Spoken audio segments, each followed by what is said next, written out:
Assalamualaikum warahmatullahi wabarakatuh. Bertemu lagi dengan saya di kajian kitab Al-Iqtisad fil I'tiqad, dan sekarang masih di Muqaddimah. Langsung saya baca saja untuk Muqaddimahnya. Bismillahirrahmanirrahim. Alhamdulillahirabbil alamin, wassalatu wassalamu ala asyrofil mursalin sayyidina wa habibina maulana Muhammadin, amma ba'du.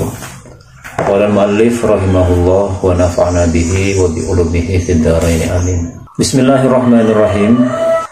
Alhamdulillahilladzi ijtaba min saffati ibadihi isabat al-haqqi wa ahlas sunnah wa khassahum min baini sa'iril firaqi bimazayal lutfi wal minnah wa afadha alaihim min nuri hidayatihi ma kashafa lahum bihi an haqa'iqid din wa antaqa alsinatahum bihujjatihi allati qama biha dhalalal mulhidin. Saya langsung terjemah saja ya.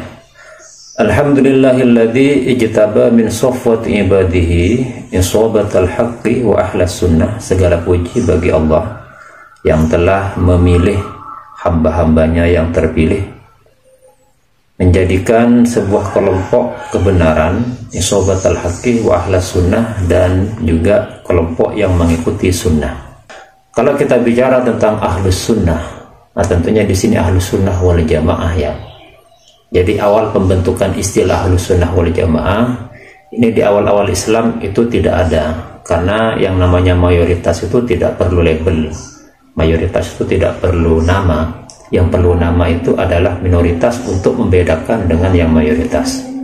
Jadi istilah ahlus sunnah wal jamaah di zaman Nabi, di zaman sahabat itu tidak ada.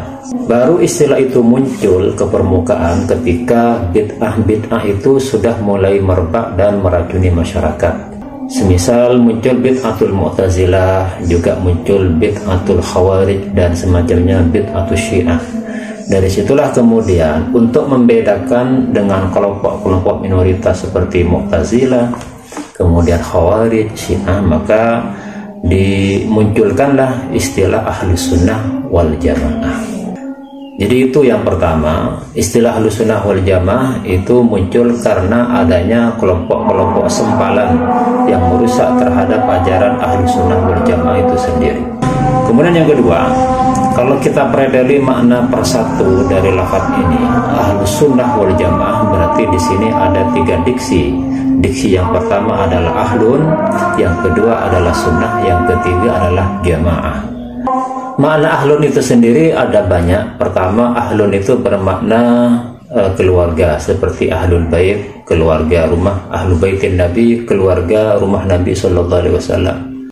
Juga ahlun itu bermakna penduduk, seperti ahlu balad, penduduk sebuah negara, ahlu Indonesia, penduduk Indonesia, ahlul jannah, penduduk surga, ahlun nar, penduduk neraka. Ada juga ahlun itu bermakna pengikut. Nah, seperti ini ahlus sunnah. Ini maksudnya pengikut sunnah. Kemudian berikutnya, as-sunnah itu maknanya sendiri bukan sunnah dalam versi usul fikih, juga bukan sunnah dalam versi hadis, dan juga sunnah bukan versi fikih ya. Jadi sunnah di sini maksudnya adalah seperti yang diungkapkan oleh Mbah Hasyim Asy'ari dalam kitab Risalah Ahli Sunnah wal Jamaahnya, yang mengutip pendapat Abul Baqa dalam kitab Kulliyatnya. Beliau mengatakan sunnah di sini maksudnya adalah ismun littariqah al-mardiyah al-maslukah salakaha Rasulullah sallallahu alaihi wasallam aw ghairuhu mimman huwa alamun fid din ka sahabah radhiyallahu anhum liqaulihi sallallahu alaihi wasallam alaikum bisunnati wa sunnatil khulafa ar-rasyidina min ba'di. Jadi yang dimaksud dengan sunnah adalah sebuah nama untuk jalan yang diridhai oleh Allah Subhanahu wa taala, yang dilalui oleh Rasulullah sallallahu alaihi wasallam dan yang lain, yang mereka merupakan tonggak dalam agama atau yang merupakan panji dalam agama, seperti para sahabat, para tabi'in. Karena hal ini berdasarkan hadis alaikum bisunnati wa sunnatil khulafa ar-rasyidin min ba'di. Berpegang teguhlah kalian terhadap sunnahku dan sunnah para khulafa ar-rasyidin, para sahabat setelahku, kata Rasulullah. Jadi di sini berarti sunnah dalam versi ini mencakup segala hal ya, termasuk akidah, syariah, dan juga akhlak tasawuf. Kemudian yang ketiga adalah al-jamaah. Jamaah di sini maksudnya jamaatus sahabah. Nah, kemudian ada pertanyaan, kenapa istilahnya Ahlus Sunnah wal Jamaah? Kenapa kok tidak Ahlul Quran? Seperti yang kita tahu bahwa salah satu sumber hukum Islam yang paling tinggi adalah Al-Quran. Jadi sebagaimana yang kita tahu bahwa mashadirut tasyri' yaitu ada 4 ya, yang muttafaq alaih. Di antaranya adalah Al-Quran, hadis, kemudian ijma' dan qiyas. Nah, Al-Quran itu menduduki grade yang paling atas dalam mashadirut tasyri' al-Islami. Kenapa kok tidak menggunakan istilah Ahlul Quran? Kok langsung meloncat kepada Ahlus Sunnah? Kenapa kok tidak Ahlul Quran was Sunnah kemudian wal Jamaah? Nah, ini perlu dijawab ya, karena ada saja orang yang berkata seperti ini. Jawabannya seperti ini. Kenapa kita menggunakan istilah Ahlus Sunnah tidak menggunakan Ahlul Quran? Karena ada kelompok yang mungkir atau ingkar terhadap Sunnah.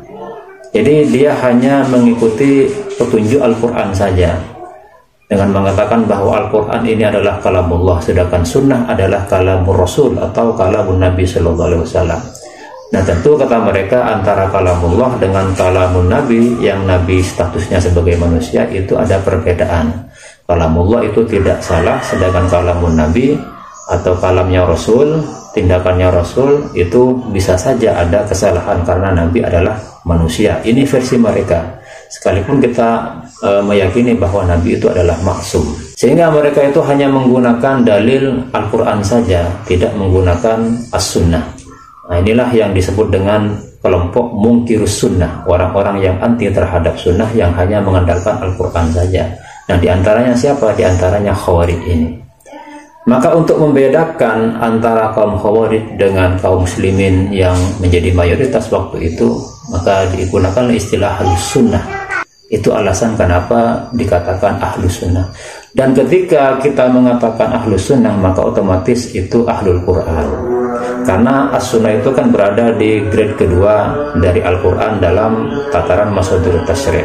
Sehingga ketika kita menggunakan istilah Ahlus Sunnah, maka otomatis juga ikut pada Al-Quran. Jadi penamaan Ahlus Sunnah itu otomatis Ahlul Quran. Jadi nggak perlu dijelaskan secara detail.